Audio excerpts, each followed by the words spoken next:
Racikan Berita 1. Baiklah, Bapak Ibu, untuk tingkat satu kita Pak Maijen Budi untuk menyampaikan beberapa pikirannya.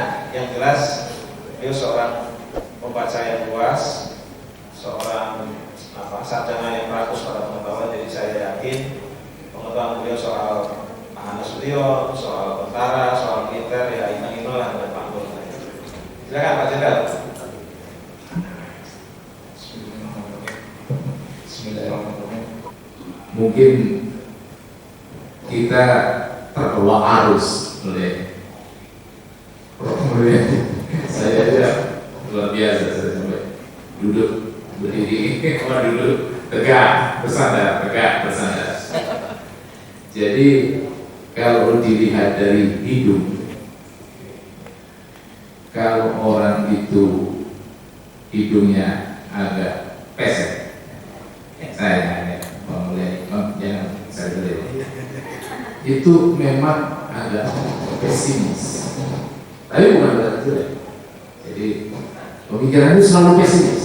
Kalau kayak gini udahlah, lebih baik aku jadi bangsa ini. Jadi apa yang disampaikan selalu udah. Tapi kalau yang mancungan kayak panglima saya kalau memang udah given sih, sudah dari bayi ganteng gitu, sampai sekarang masih ganteng. Itu selalu optimis. Dalam rentang waktu 30 tahun lebih, Maijen TNI Budi Pramono mengoleksi 12 gelar akademik dan sertifikasi kompetensi dari berbagai bidang ilmu, mulai dari ilmu politik, ilmu hukum, ilmu ekonomi, pertahanan, dan keamanan, dari kampus-kampus ternama dari dalam dan luar negeri. Berkat prestasinya itu, Ketua Museum Rekor Indonesia, Jaya Suprana, menyerahkan piagam penghargaan mulia kepada Maijen Budi.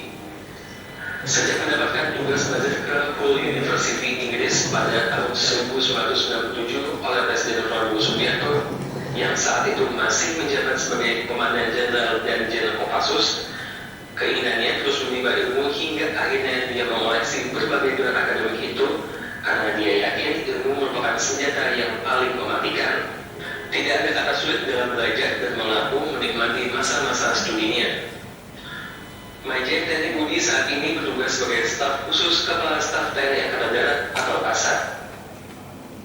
Saya jadi terketuk hati saya ada jadi kereta api tidak keluar dari rel. Makanya dia nggak keluar dari rel, ya saya mencoba ikutin slide. Tapi nanti kalau ada pertanyaan kayaknya Bang Mulyadi yang lebih jago daripada saya. Masih.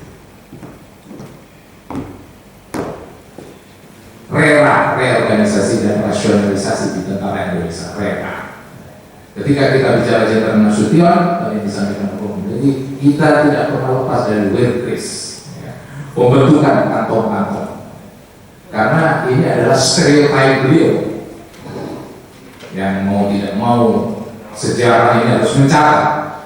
Ketika kita bicara Jenderal Nasution, maka kita tidak akan lupa dengan pagar desa, gerilya di desa. Ingat Bandung Lautan Api, ingat agresi 1, agresi 2. Beliau ini adalah think tank pemikir saat itu dan sekaligus adalah pelaku sejarah saat itu. Ketika kita bicara Jenderal Nasution, maka kita tidak akan melupakan taktik gerilya beliau yang diadopsi beberapa negara. Jadi tadi kalau Prof. Mulyadi menyampaikan jangan kita ini kecil hati, saya setuju banget. Makanya dulu saya menjadi tegak nyandar dari S1, S2, S3 hanya tentang militer and politik, luar biasa. Pak Salim Said, mudah-mudahan beliau husnul khotimah sudah tiada, dan saya kira beliau ini adalah generasinya Pak Salim Said ya. Mudah-mudahan saya terus Prof. Mulyadi ya. Saling saat ini ya termasuk dedengkotnya ketika kita bicara militer, politik, Prof. Saling saya. Ketika kita bicara Jenderal Nasution, maka kita tidak akan lupa divisi Siliwangi. Next slide. Teman-teman, begini Jenderal Nasution ini cara berpikir. Tingkat pengabdian tertinggi Serdadu adalah pada kebenaran yang bersumber dari ketuhanan yang Maha Esa. langsung teringat saya, apa ini maksudnya?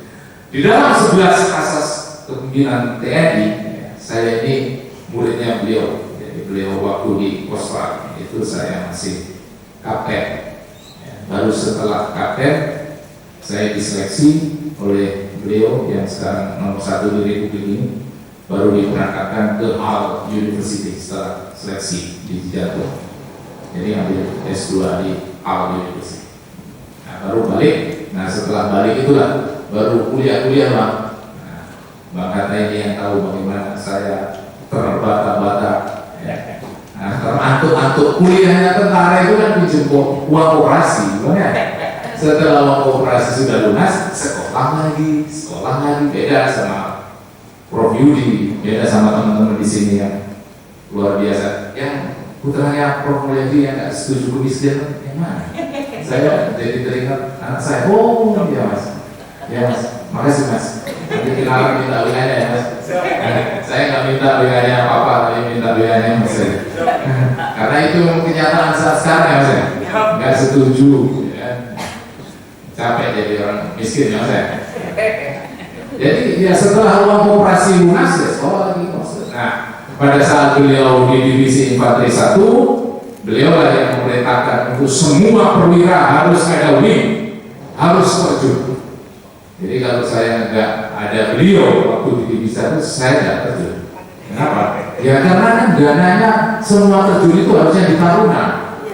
Di Taruna nggak diterjunkan Mas. Jadi kita maaf kata kayak Hansip aja kita masuk ke Kostrat, kemudian nggak pakai wing. Beliau sekarang semua harus ambil wing. Padahal ngambil wing itu luar biasa itu, parah itu pendidikannya luar biasa, nggak bisa saya ceritakan di sini. Sampai saya dapat. Jadi nggak akan saya lupakan beliau itu. Bagaimana beliau mempunyai konsep-konsep. Nah ini konsep-konsep ini loh sebetulnya. Beliau ini melanjutkan tongkat estafetnya Jenderal Nasution. Esensi daripada leadership. Nah kita kembali lagi. Ini yang bikin saya keluar kalau sudah ngomong ketularan Prof Mulyadi. Nanti kemana-mana. Makanya saya selalu menunjuk slide biar kembali ya, ke jalan yang benar. Nah, teringatlah saya dengan takwa. 11 asas kepemimpinan. Yang pertama adalah kenapa sih takwa itu diletakkan paling pertama? Iya, kebayang nggak kalau TNI itu tidak punya hablum minallah yang bagus, tidak punya hablum minannas yang bagus, tidak punya hablum minal alam yang bagus? Kebayang nggak? Makanya di sana harus didasari dengan takwa, disiplin baik lahir maupun batin. Lahirnya ya ubudiyahnya, sholat 5 waktu, bla bla bla dan sebagainya. Disiplin batinnya itu memang tauhid, hanya Allah yang tahu. Kita di sini tidak minum, kita mau Ramadan nih. Ya. Dari mana teman-teman tahu kalau saya puasa atau tidak? Ya. Di belakang kita langsung goblok aja itu, berarti nggak puasa. Ada orang tahu. Ya. Itu apa artinya? Memang disiplin lahir dan disiplin batin. Nah di sana takwa itu diperlukan. Bentar Mas, ya. Nah, berbeda slide. Slide 1 aja nanti sampai maghrib. Nah, jadi kembali lagi teman-teman, saudara-saudara, teman-teman saya, saudara saya yang ada di ruangan ini, atasan saya. Takwa ini the most important thing. Karena dengan takwa itulah di sana akan timbul bagaimana taat, bagaimana amanah, bagaimana fatwa. Dan timbul karena semuanya berhilirkan dan bermuarakan dari takwa. Jadi kalau misalnya kita menisbikan takwa, ya sudah butuh apa? Dasar dari segala dasar itu bersumberkan di takwa. Nah, apalagi Enyarso Sunturodo, beliau selalu memberikan contoh di depan. Dan tadi saya sampaikan ketika saya cium tangan sama panglima saya, beliau yang langsung Sunturodo, gimana kapten gak terbirit-birit, orang beliau restok di depan kita 100 kali. Ya, Enyarso Sunturodo. Nah, bagaimana Madio bangun karsonya di tengah-tengah selalu menyemangatkan. Bagaimana gak menyemangatkan kita di tengah-tengah pada saat pertempuran Bandung Lautan Api? Jenderal Nasution, sebelum jam 12 pelan-pelan ya semuanya harus pergi keluar dari Bandung ini. Sebelum keluar bakar itu rumahmu, bakar itu instansi semuanya. Kita kecokkan lawan. Yang mana kalau kita perang konvensional nggak akan mungkin. Ya. Tadi sudah disampaikan oleh Prof. Muladi bagaimana on war-nya Clausewitz yang luar biasa bahwa strategi itu adalah gampang. The simplest one is very good. Strategy is very easy, but the simplest one is very difficult. Katanya Clausewitz dalam on war. Strategi itu adalah sangat simpel, tapi yang paling simpel dalam strategi itu yang paling sulit, katanya Clausewitz. Makanya kalau kita agak bedakan Clausewitz dalam bukunya On War dan The Art of War-nya Sun Tzu, itu sebetulnya ya tidak jauh-jauh beda. Ya. Kalau The Art of War-nya Sun Tzu itu banyak dia, ya, termasuk deception, bagaimana pengelabuhan, bagaimana dia memerankan intelijen, nggak usah perang, cukup dengan meniupkan trompet. What is that?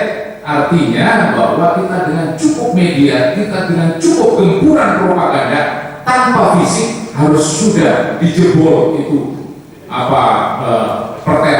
benteng daripada musuh. Itu kalau Clausewitz. Tapi ketika kita bicara on war-nya Clausewitz itu Sun Tzu. Kalau kita bicara on war-nya Clausewitz yang seperti Pak Mulia disampaikan, nah di sana baru kita bahwa militer is the continuation of the political method.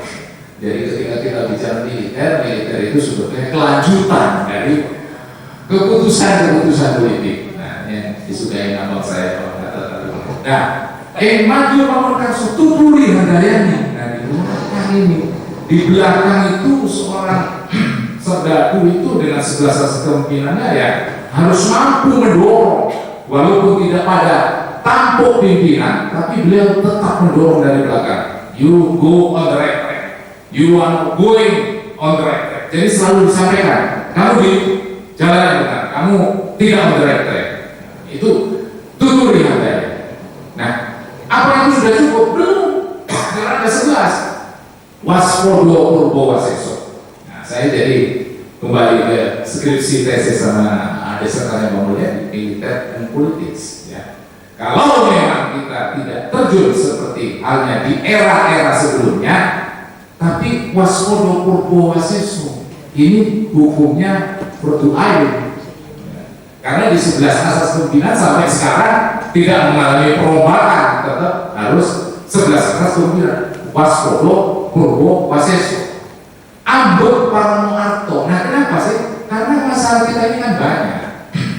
Masalah di Republik ini, the most articulate country in this planet consisted 17,000 more than 17,000 island inhabitant.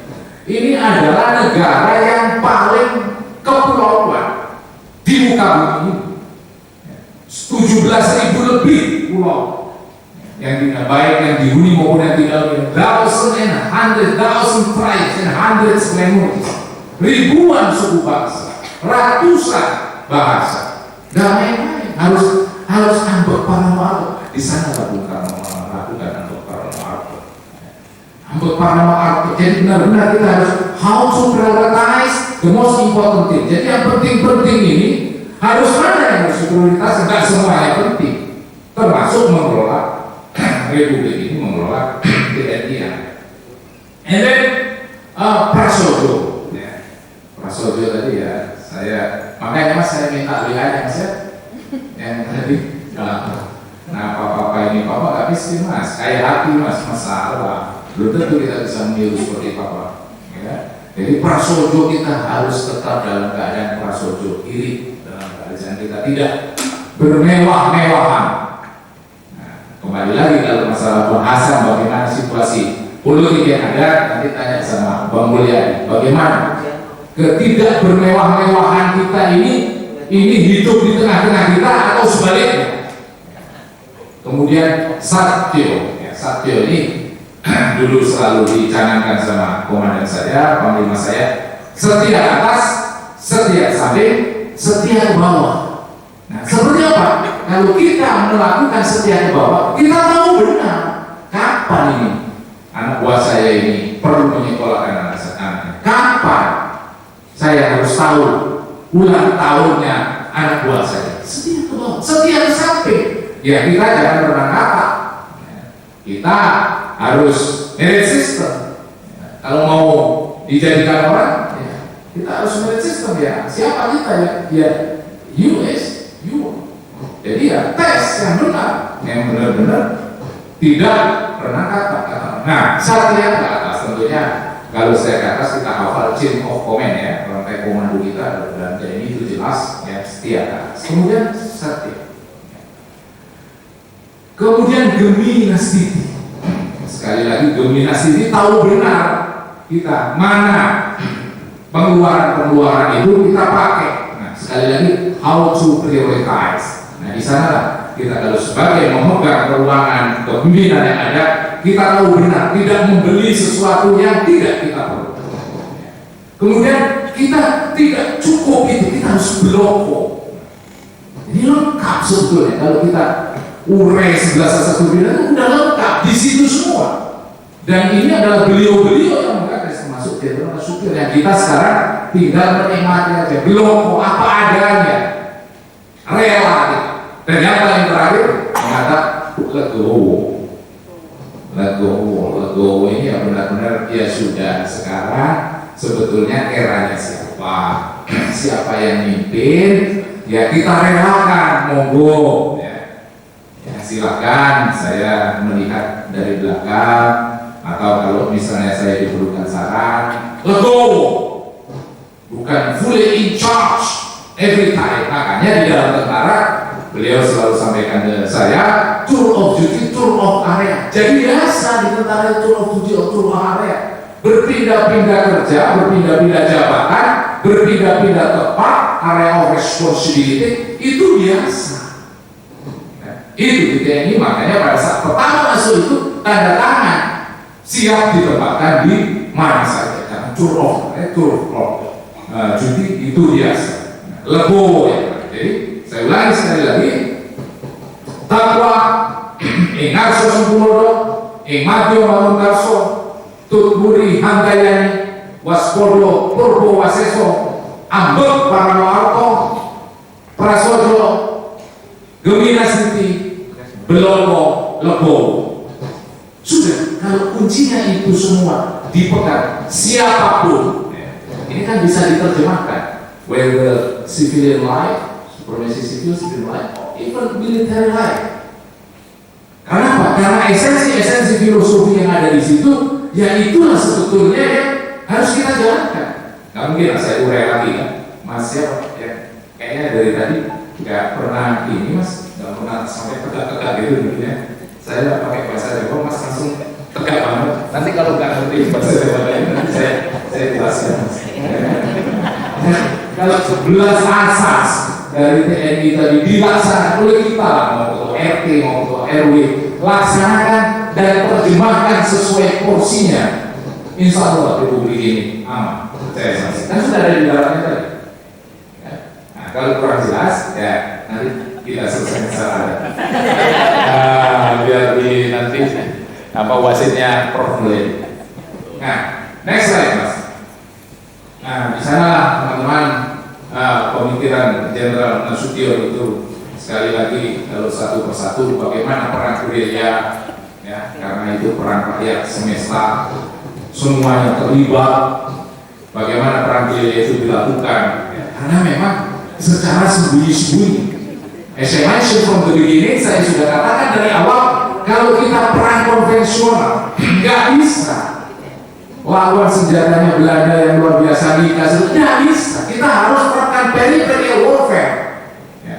Peripheral warfare itu perang pinggiran. Ya, perang pinggiran ini lebih dahsyat lagi kalau diterjemahkan ya perang gerilya seperti ini dia. Untuk mengalahkan musuh itu tidak hanya angkatan bersenjata yang dibinasakan, tetapi juga susunan dan lembaga politik, sosial dan ekonominya. Nah tadi yang disampaikan sama Prof. Mulyadi tadi berbicara ekonomi politik, beliau jago ekonomi politik kan. Jadi kenapa sih di tentara itu berkata kok ada staf intelijen, kok ada staf operasi, kok ada yang ketiga staff personil, yang terakhir staff logistik. Gitu.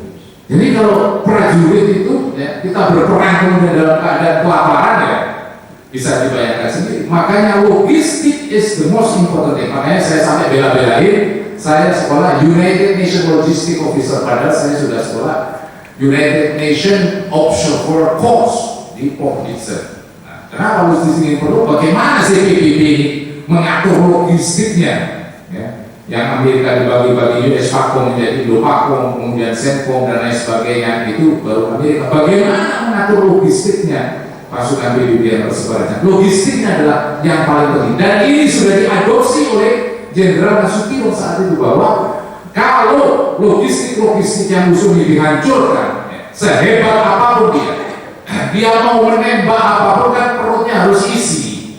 Kalau perut kosong kan nggak bisa. Makanya dihancurkan. Ingat Badung Lautan Api.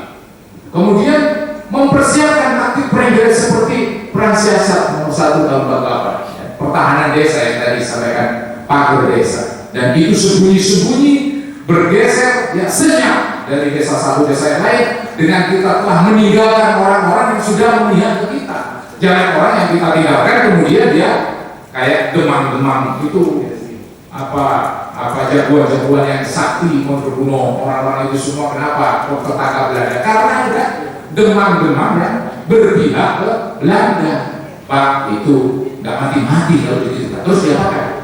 Dikepiaki terus orang ya, baru kecil-kecil ya. Dijajah oleh Belanda, seluruh jajahan Belanda itu semuanya adalah sudah milik Indonesia, termasuk yang namanya Papua. Nah, kemudian konsep-konsep seperti perang gerilya seperti Wingate, pasukan mobil dan pasukan teritorial dan lain sebagainya tadi adalah bagian daripada kantong-kantong yang kita kuasai dan tidak dikuasai oleh musuh.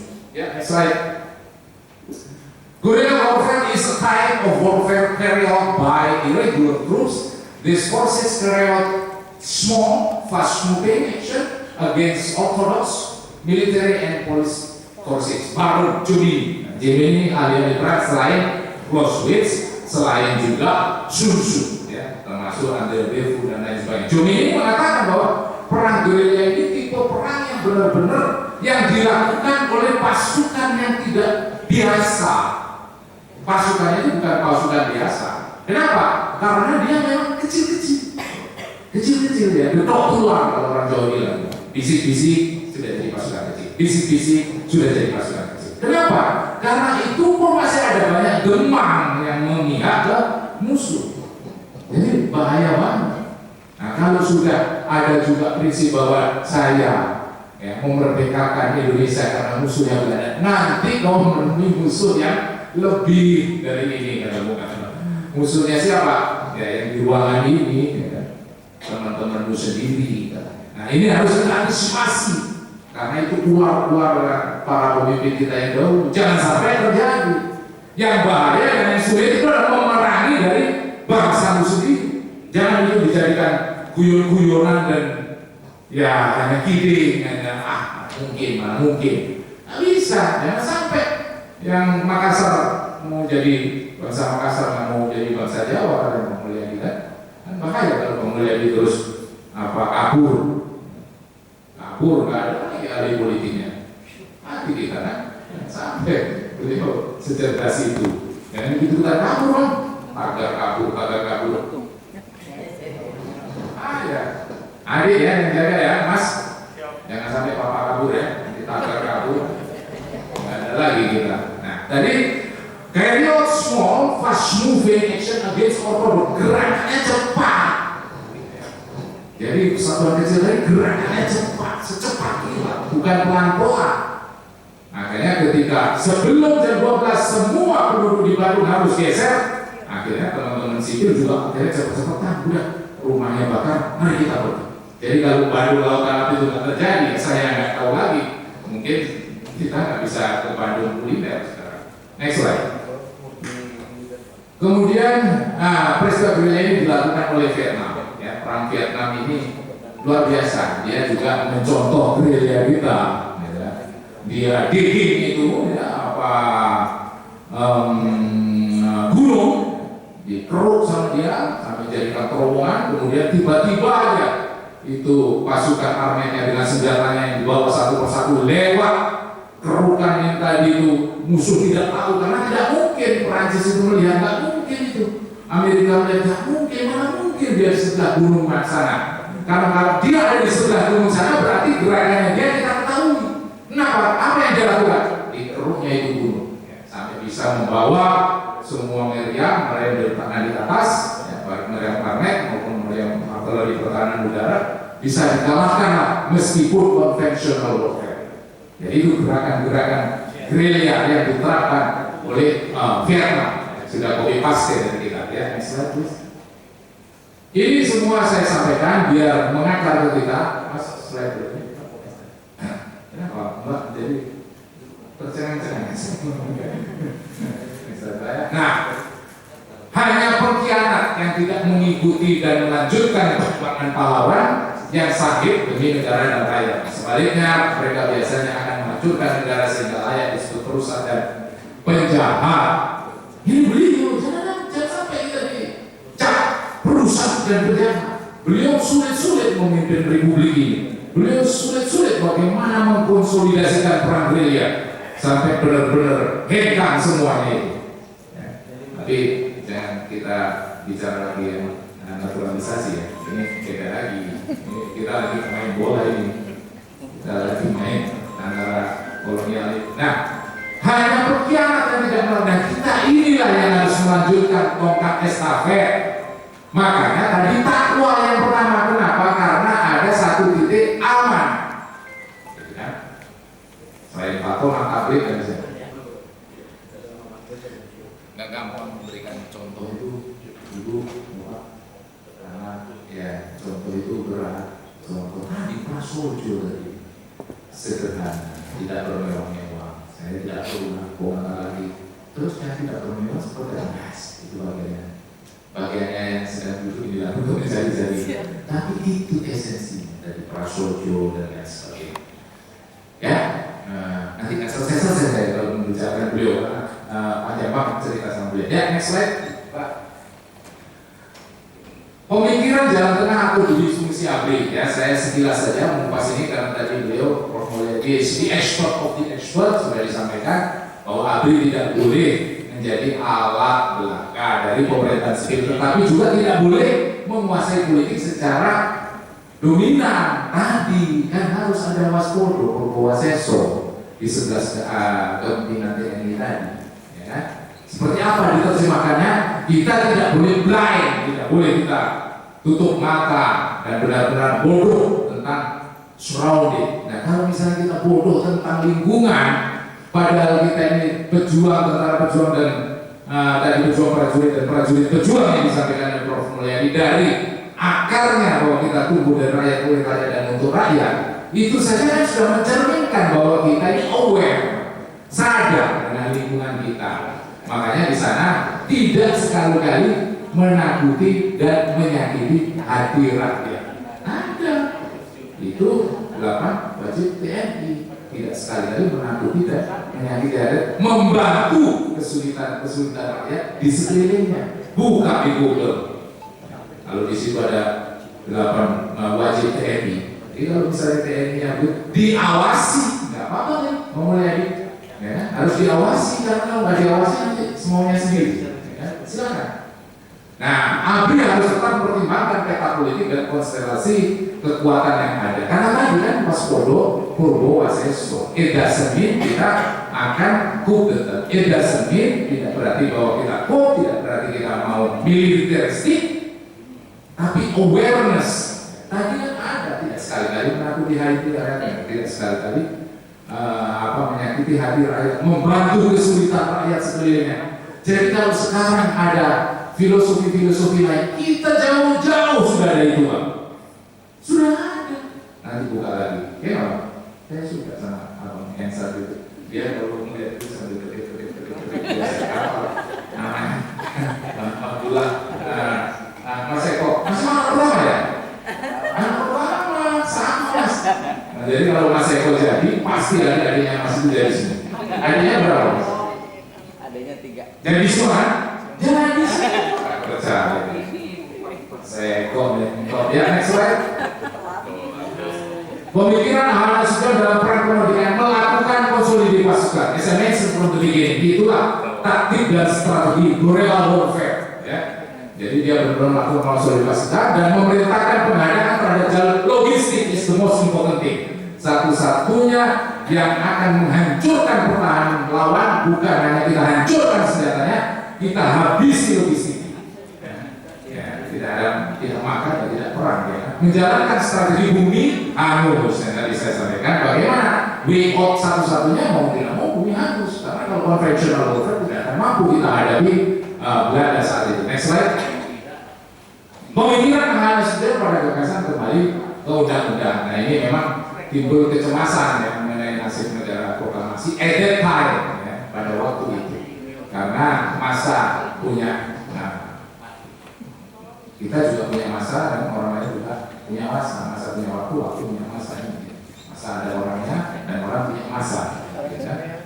Maka Dewan Konstituan itu dalam hal ini sanggup mencapai kesepakatan dalam menanggapi seruan pemerintah saat itu kembali ke UUD 45. Nah, dikemukakan ketika berkampanye sebagai calon Ikatan Pendukung Kemerdekaan Indonesia untuk Dewan Konstitusi menjelang pemilihan umum. Ini hal-hal yang gagasan-gagasan kembali ke UUD 45. Nah, Ahmad Nasution penguasa perang mengambil tindakan kembali lagi ke asas pimpinan Ambruk para Maharto tadi. Mana dari prioritas itu mana yang kita prioritaskan ya. Orang punya masa punya orang. Kalau kita berpegang seperti itu, nah kita selamat. Sudah tidak perlu kita membeda-bedakan yang sifatnya discussion for nothing ya, diskusi yang tidak ada gunanya. Next slide, Pak.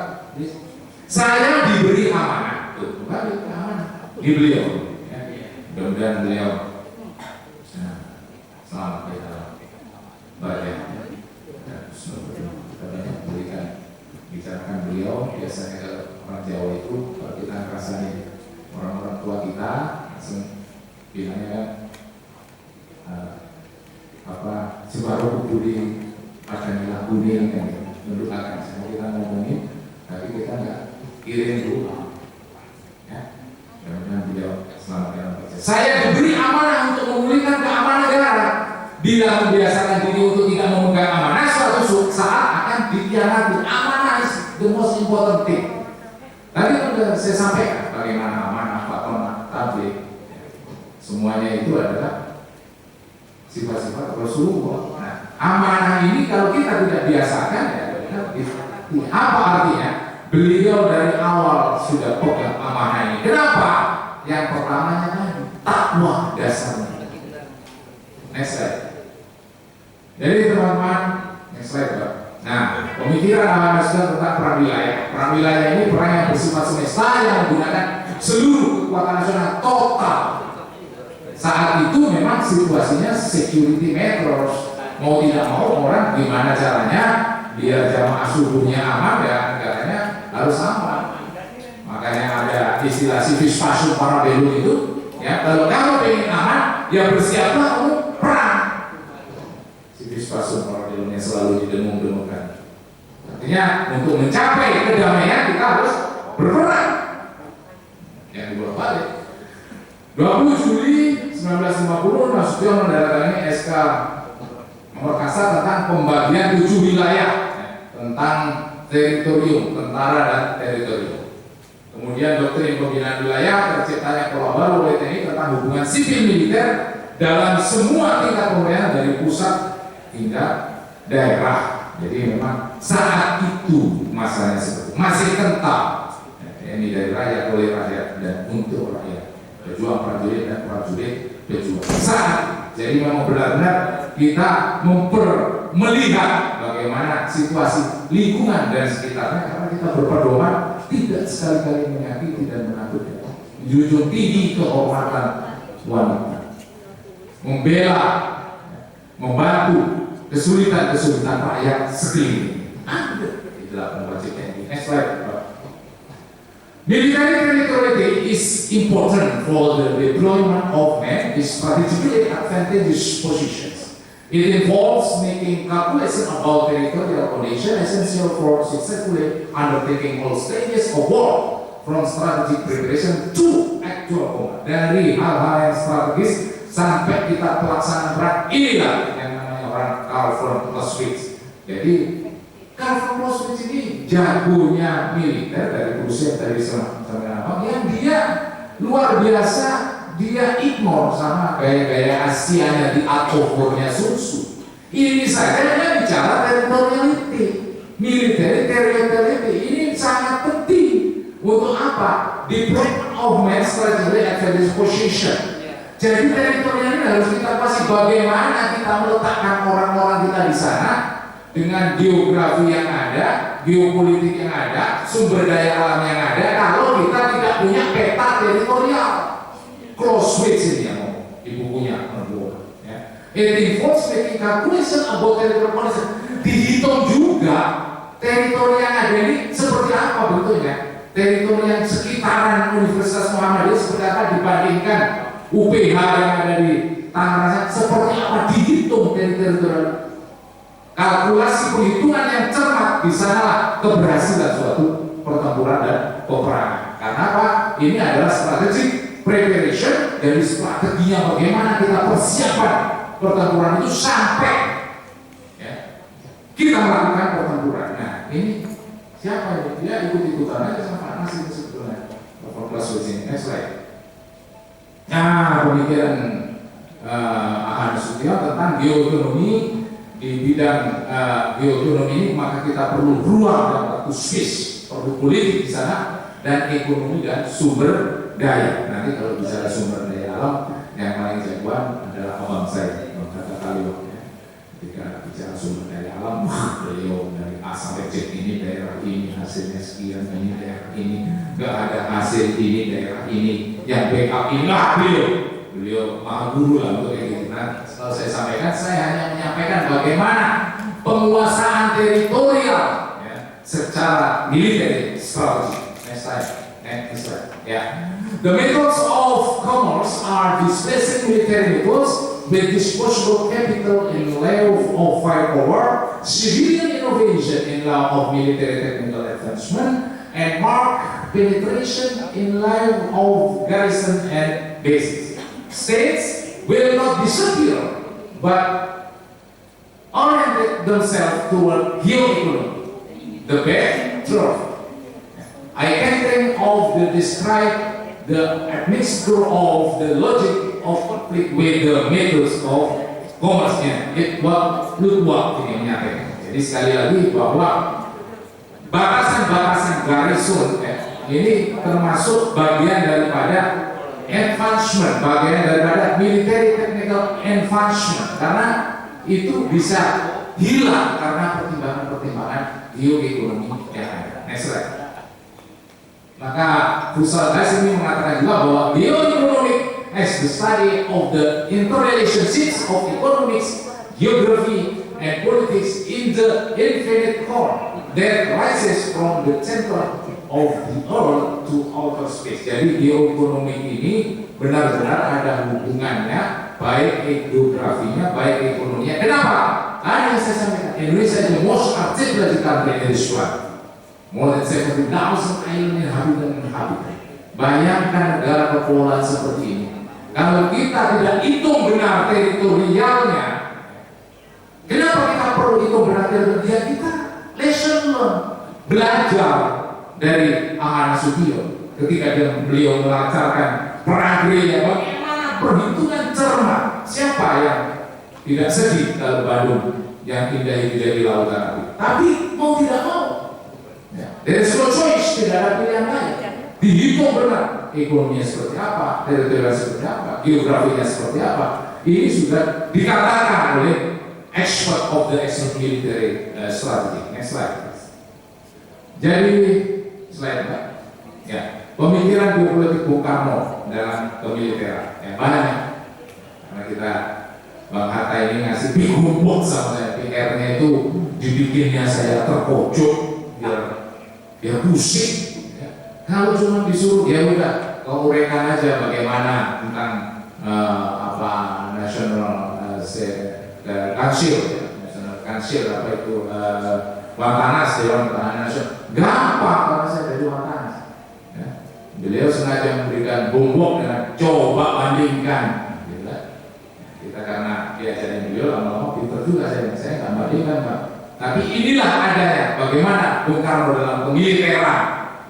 Bung Karno bukan militer, tapi dalam kemiliteran beliau juga punya the essence of thoughts yang dia mirip-mirip, bahkan yang satu unggul di mana, yang satu unggul di mana. Bagaimana Bung Karno itu dalam diplomasi luar negeri, beliau mengatakan bahwa kita hidup dalam taman sari internasional. Nah, makanya cakrawala seperti itu. Bagaimana seorang Jenderal Nasution menata yang tahu persis bagaimana teritorial republik ini. Maka pada saat penghancuran, pada saat musuh datang konvensional kita hadapi dengan gerilya, beliau expert of the expert. Jadi kelebihannya masing-masing. Kan gitu. Gak bisa saya dibedakan banget sama Bang Hatta tadi, Bang Hatta tadi yang jagoannya di sana, kita jago sih, Mulyadi jagoannya di sana, kita jago sih. Sama-sama kita bagaimana menciptakan welfare state, negara yang berkesejahteraan ini. Nah, pertahanan negara untuk melindungi kedaulatan Indonesia, ini pemikiran itu. Pertahanan negara untuk memperkuat posisi Indonesia di dunia. Kita hidup dalam taman sari dunia. Ini kan kita rasakan sekarang. Kita yang borderless, kita goreng ikan asin. Singapura ini mau Indonesia goreng ikan asin. Kita goreng udang. Singapura goreng udang. Kita gorengnya kayak Singapura, tapi goreng udang. Borderless, sudah nggak berbatas lagi sekarang. Akhirnya ada orang bule luar ditawarin oleh Malaysia, kamu suka nggak nasi goreng? Nasi goreng di Malaysia enak, apa kata bule? Salah kamu, nasi goreng itu ada di Indonesia. Itu coba dampak borderless, nggak bisa lagi ditipu-tipu. Ya. Malaysia sekarang agak cemburu sedikit-sedikit, nah nggak usah kita rugi di sini aja. Tuh, kenapa? Karena borderless. Nah, pertahanan negara untuk mewujudkan perdamaian dunia. Kembali lagi, kita dalam taman sari. Pertahanan negara untuk mewujudkan kemanusiaan. Bagaimana Bung Karno menyampaikan di Kongres PBB, diartikan Pancasila dari sila 1 sampai sila 5, terdiam itu audiensi. Ketika Bung Karno mendeklarasikan this is my principle, what we call it Pancasila, ya, beliau kan itu terdiam orang saat itu karena orang punya masa punya orang. Si insinyur itu saat itu lagi menguasai bagaimana forum dunia, si bapak insinyur itu kan. Pertahanan negara untuk mewujudkan kemanusiaan, pertahanan negara untuk mewujudkan keadilan bagi warga seluruh dunia. Beliau sudah memikirkan warga seluruh dunia, apalagi Indonesia at that time. Begitu kebudayaan, apa tidak sama kebudayaan dengan Jenderal Nasution. Kenapa? Ya tadi 8 wajib 11 asas kepemimpinan, bagaimana mewujudkan Geminasiti, bagaimana mewujudkan Bloko, bagaimana mewujudkan Prasojo, ada semua. Ya. Beriringan pertahanan negara untuk mewujudkan internasionalisme. Ya. Bahwa kita hidup mau tidak bisa nafsi-nafsi. Ya. Makanya kita harus berhitung kenapa sih kok kita ini ada 5 defense power arrangement. Ada 5 negara yang mempunyai fakta pertahanan. Siapa? Tetangga-tetangga kita, except Indonesia. Nah, ini kan bingung. Apa saja? Siapa saja? Semua itu Malaysia, Singapura, Australia, Brunei, diputerin kita, except Indonesia. Indonesia nggak ikut kan? Bagaimana menurut teman-teman di ruangan ini? Dan itu sudah berlangsung lama. Tapi kita bicara kita yang lebih brother, saudara tua di Asia, saudara tua di Asia yang batiknya sampai diakui, nasi gorengnya diakui dan sebagainya. Nah, kita saudara tua terus. Pertahanan negara untuk mewujudkan persahabatan antar bangsa. Ya, kenapa Indo-Pakong US-Pakong dirubah menjadi Indo-Pakong? Bosro. Kenapa sampai Amerika itu think about it, memikirkan Indonesia diganti, padahal tadinya adalah US-Pakong, Amerika, Pakong, Pacific Command, sekarang diganti Indo-Pakong. Bagaimana dengan South China Sea yang saat sekarang pertarungan, jangan sampai kita jadi Mandala pertarungan antara dua raksasa besar karena South China Sea. Di situ sudah ada sekarang AUKUS, ada lagi SPOT. Ya bentuk itu negara Australia yang merupakan polis, American Police yang ada di Asia. Dia udah bentuk kayak gitu, except Indonesia. Penyeimbangnya kita masuk BRIC dan lain sebagainya. Ini kan suatu konstelasi yang mencerminkan bahwa kita ini dalam persahabatan antar bangsa. Nah, bagaimana caranya dengan persahabatan antar bangsa ini kita tetap uphold our national interest. Jadi kita boleh bersahabat, tapi national interest, ya, kepentingan nasional ini harus kita angkat tinggi. We uphold our national interest. Tapi ketika national interest ini dikoyak, ya tidak bisa, karena ini adalah no bargaining at all. Makanya di dalam bargaining itu ada diplomasi militer. Saya mengajar hukum diplomasi militer di sekolah tinggi hukum militer, berbicara tentang kedaulatan, berbicara bagaimana hukum perang dan lain sebagainya. Nah, di sana makanya diatur dengan konferensi Jenewa dan lain sebagainya. Kalau nggak diatur, nggak diawasi, tadi yang bilang sama Prof. mau kemana kita? Kalau kemudian kok eksistensi damai, ingat pembukaan Undang-Undang Dasar 45, ya, diciptakan perdamaian, ya, di atas bumi, ikut melaksanakan perdamaian dunia, pertahanan negara untuk supremacy science and technology. At that time, Bung Karno sudah menyatakan science and technology. Apa sekarang buktinya? Apa sekarang yang tidak tergantung dengan science and technology? Mana-mana kita sudah HP lebih baik saya pegang HP, tidak pegang HP itu lebih baik. Saya lebih baik tidak sarapan daripada tidak pegang HP. Bagaimana kalau sudah kehidupan sudah tergantung seperti itu? Jangan sampai itu nanti ditanyain, Bang Eko, nah, di dalam Yasin apa saja kan bicara. Apakah itu termasuk HP-nya itu isinya apa saja? Makanya Bang Eko ngaji Yasinnya dari situlah, biar di situ tidak melihat yang lain-lain aja. Biar paginya bisa ngaji Yasin dari HP. Jadi HP ini kalau sebagai bukti nanti apakah HP ini kau pakai apa saja? Ada baca Yasin juga, Ramadan ada untuk kata Al-Quran juga. Ya? Ini hanya sekedar kita bicara bagaimana supremacy science and technology ini luar biasa. Jangan sampai menggeser tauhid kita. Kembali lagi ke takwa. Hati-hati. Ya, hati-hati. Kalau orang dulu kan berpikirnya hanya keris. Nah, kalau udah keris, wah sulit menuhankan. Nah, kalau menuhankan HP, apa itu nggak lebih daripada keris? Maksudnya saya mengingatkan saya, Mas Eko, bukan mengingatkan Mas. Saya mengingatkan saya, Mas. Mas jangan melukakan saya. Saya mengingatkan diri saya sendiri. Jadi pertahanan negara untuk menjadi supremasi ekonomi, pertahanan negara untuk mewujudkan kritis berpikir. Nah, kembali lagi semuanya intinya hari ini itu di Prof. Mulyadi. Ya. Kritis berpikir aja kok dilarang. Gimana? Mimpi aja nggak boleh. Setiap kali belum tahu mimpi ya. Saya di tahun 3 tahun itu kayak saya nggak pernah mimpi. Jadi habis apel malam diapelkan, sebelum apel itu ditindak dulu fisik. Jadi pagi langsung subuh langsung senam pakai senjata. Kayak saya selama 3 tahun lebih itu nggak pernah mimpi kayaknya saya. Habis hujan saya di akademi militer saya, Bang Eko. Makanya abang udah bener nggak usah masuk ke sana itu. Kan nyantai kan hidupnya kan. Nah, apa aja dialami, masa remaja dialami, masa setelah remaja dialami. Kita udah habis keluar dari akhir ke kosprak sama beliau. 10 tahun pula lagi. Lama kali pun. Nah, di sana baru yang namanya Ismail Aris Munandar itu disuruh kuliah, Mas. Ya, kuliah satu kuliah. Kuliah itu dari mana? Pindah nih. Pindah sama Pak Kosprak. Pak, tadi saya bilang siapa? Wisnu dipinjamin, akhirnya kita baca, jadi kita ikut UT, itu.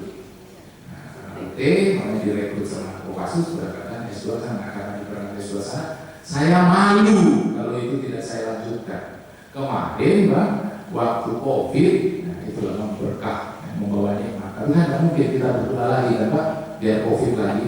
Kenapa? Karena COVID saya di rumah terus, kan nggak enak ini di rumah ini, tolak. L3 kan lu lagi, L4 bahkan. Lu lagi kan gitu kan. Akhirnya saya punya laptop jadul, saya bikin kanan kiri. Yang kiri untuk SH-nya, yang kanan untuk MH-nya. Nah, saya matikan yang kanan, saya ngomong yang ke SH bahwa analisanya begini, Prof, gini. Karena ilmu saya barusan dikasih tahu sama MH itu, ini sih matikan kan gitu. Ya, buat penting ya. Nah, nanti kalau dengar nama Prof Yudi, oh dapetnya gitu lah, nipu-nipu, nggak nipu-nipu. S1-nya saya matikan, laptop kiri, saya ngomong di S2 bahwa begini Pak, dasarnya begini hukum. Wah, berarti kuat banget kamu S1-mu katanya. Padahal kita lagi sama-sama kuliah. Saya tanya, saya mau ambil S1, gak apa-apa, saya ngambil M1. Bahwa kan sudah SIP, gak apa-apa matrikulasi bareng. Akhirnya lulus, wisudanya bareng, gak tahu wisuda kan dipakainya S1 S2 berapa menit kan dia bilang. Nah, itu bisa dapat. Nah, kalau sekarang sudah ada juga acara face to face kan ya, mungkin agak sulit saat itu COVID dari para-paranya. Setelah selesai itu bulan-bulan kena saya yang terakhir COVID dan Delta itu akhirnya kena juga. Next slide. Teman-teman, pemikiran Bung Karno tentang gotong royong adalah kerjasama aktif yang dilakukan bersama-sama untuk mencapai sesuatu tujuan. Gotong royong merupakan nilai yang mendasari Pancasila dan menjadi bagian dari budaya Indonesia. Di sanalah disampaikan di depan, disampaikan bagaimana Pancasila, 5 principle of Pancasila. Salah satunya the essence of Pancasila adalah gotong royong. Saya kenapa menyampaikan ini karena saya tidak ditanya sama Bang Hatta, mana?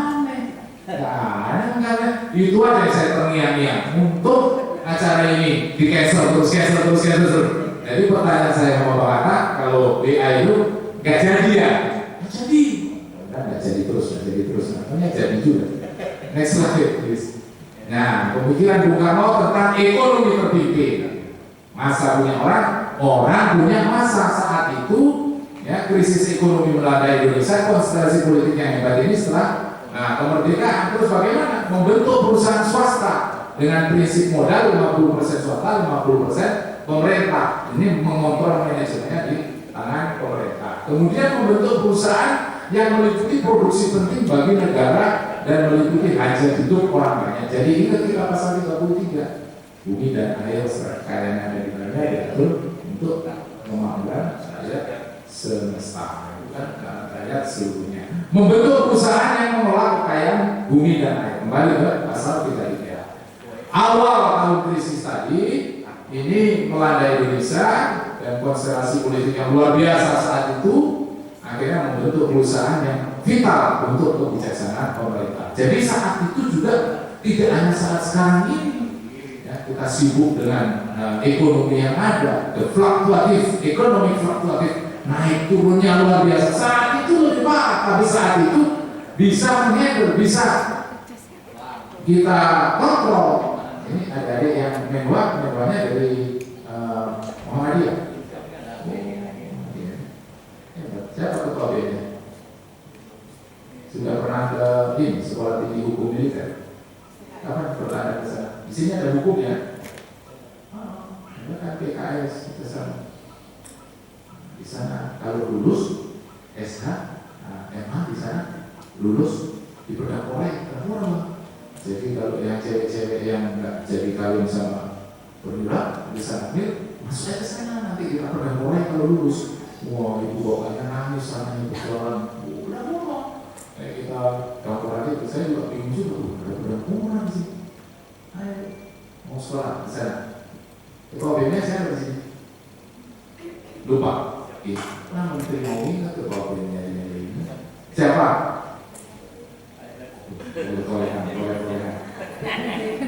Ya, oke, next slide.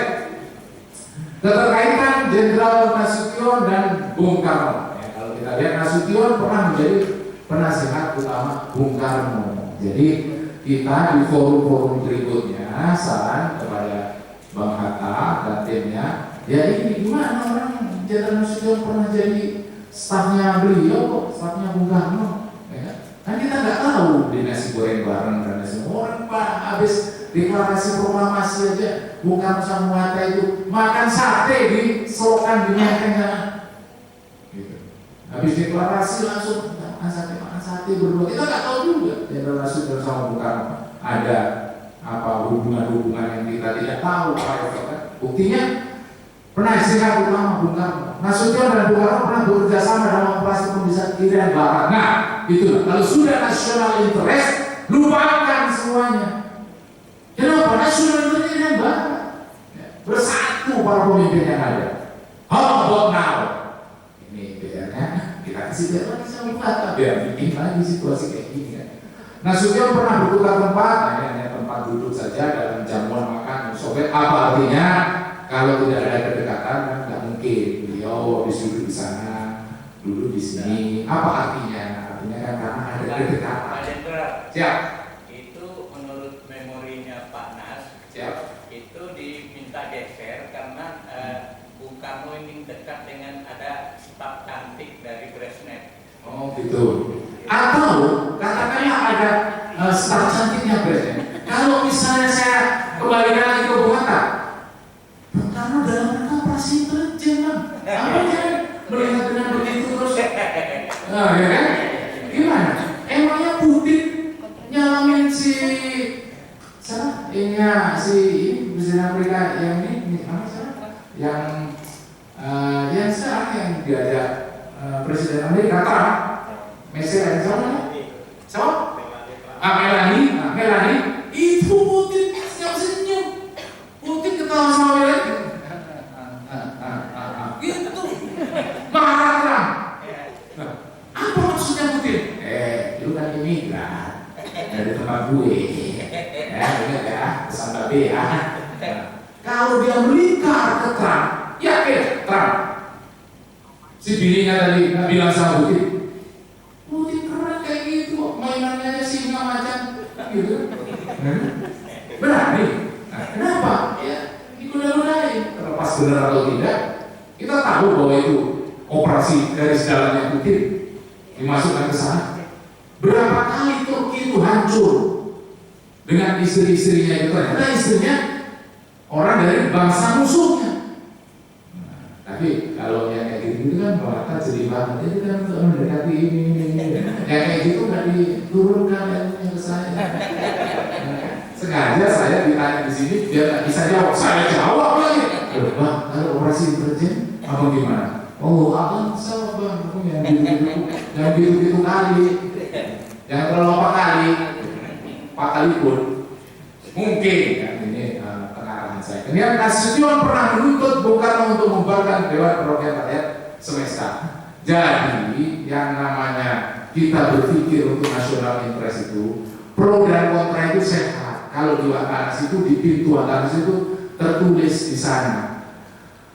Teman diskusimu itu adalah kawanmu untuk bertukar pikiran. Jadi bukan lawan, adalah teman diskusimu. Teman diskusi berbicara yang berlawanan itu adalah teman diskusimu. Apa artinya? Diskusi maksimal ketika sudah disampaikan keputusan kita laksanakan. Keluar dari pintu ini kita rasanya mengatakan baik ya.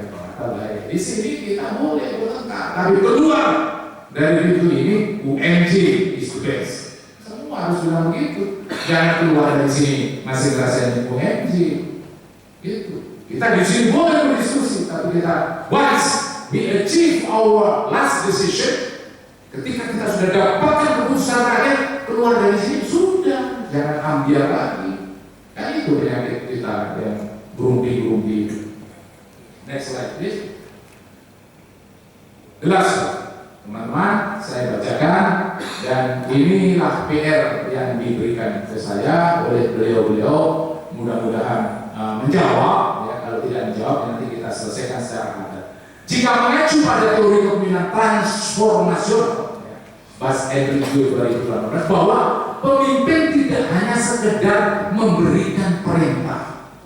Kalau pemimpin hanya berikan perintah ya, CIA itu anak TK juga bisa. Ayo kamu sana, the do and the don't. Kamu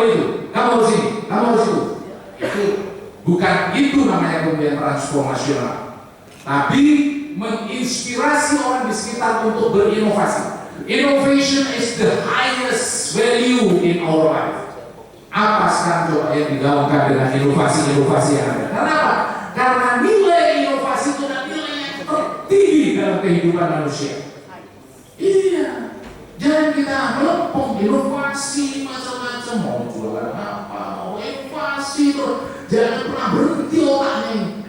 Bangun setelah sholat subuh, what will do next? Apa yang harus saya perbuat selain apa? Tentang negara dan bangsa, biar bangsa yang mikirin. Kita bisa akan kayak ini kan? Kita mikirin aja negara dan bangsa beliau, ya kan? Nah, kita inovasi, bagaimana inovasi sama dengan ini, bagaimana berinovasi. Kita harus punya alutsista yang bagus, bagaimana pindah, bagaimana mobil maung dan lain sebagainya. Inovasi, terus berinovasi. Nah, karena kita punya uranium banyak, tapi kenapa kok nggak bisa seperti Iran? I've been in Iran, Iraq, Azerbaijan, Turkmenistan. Saya dinas di atas pertahanan Irak, Azerbaijan, Turkmenistan selama 3 tahun. Saya di sana. Bang Eko jangan melihat saya di Iran terus masuk, dikiranya pasti mutah. Kan? Pasti dikiranya mutah, bagus, pasti mutah kok. Makanya motor ya.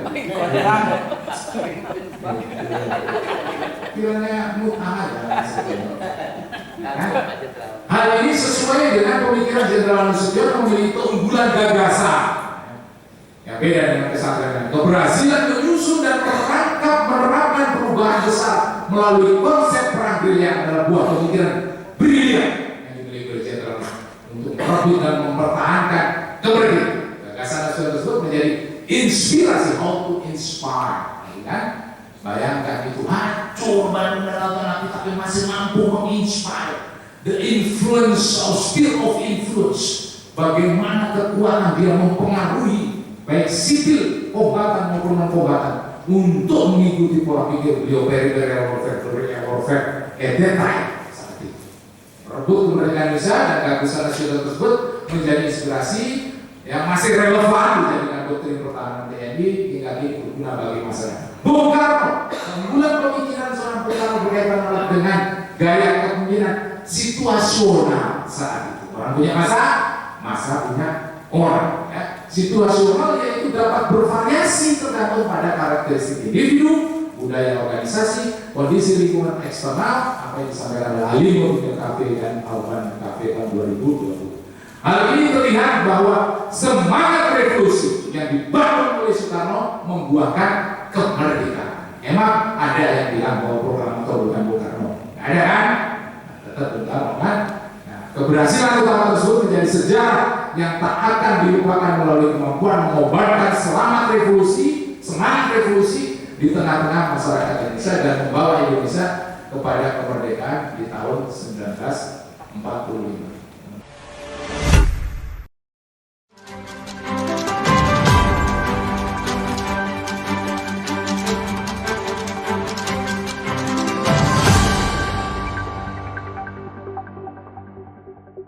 Racikan Berita 1.